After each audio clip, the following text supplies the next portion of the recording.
I first came to China to study Mandarin at Nankai University in the mid-1990s.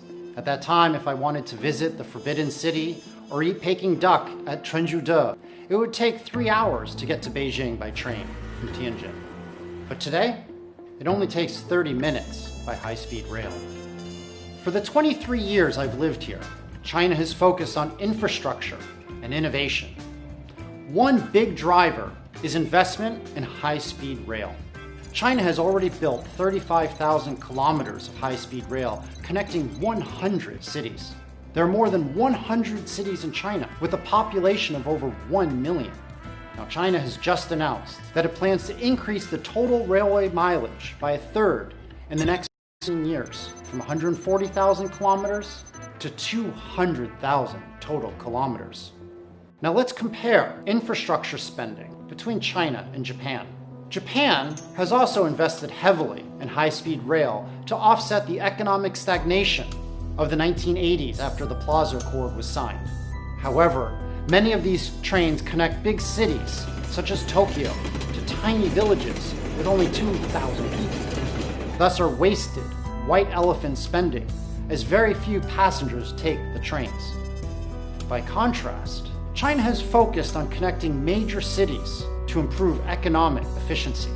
By 2035, China's declared aim is that all cities with a population greater than 500,000 will be connected to high-speed rail. This allows white-collar workers to move away from expensive city centers and find cheaper housing. People now live in cities like Tianjin, where housing prices are lower and where it's easier to get a hukou, yet they can commute to Beijing. This was unheard of when I was studying at Nankai University. Having this world-class infrastructure is why China will not lose its manufacturing dominance in the near future, despite the US-China trade war. Now, in the United States, trains run on a much slower system. The average speed of most trains is only 128 kilometers an hour. Compare that with 350 kilometers an hour for China's high-speed trains.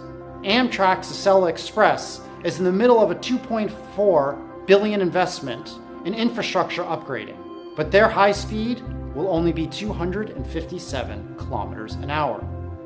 Even with the global lead in infrastructure, China is paying more attention to innovation.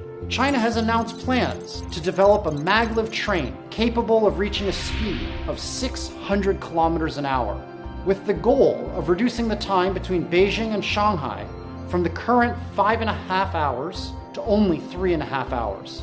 The maglev train will be put into operation next year in 2021. In addition, the train will connect key economic and industrial areas, such as the Pearl River Delta, with cities such as Chengdu and Chongqing.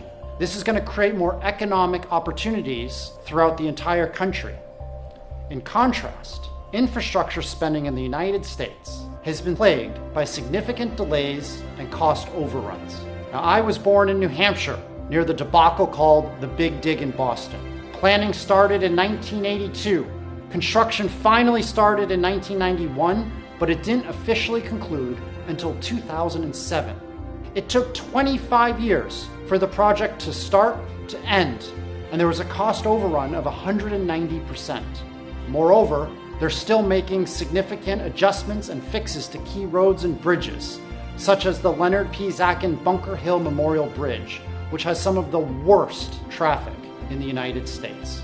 Now, since I was born in 1977, the United States has spent too much money on wars and building weapons rather than infrastructure spending. Since 9/11, war and military action in the Middle East and Asia has cost American taxpayers like me $6.4 trillion US. America has military bases in over 80 countries. Since the end of World War II, the United States has warred against 37 countries, while China has not gone to war with another country since the end of 1979.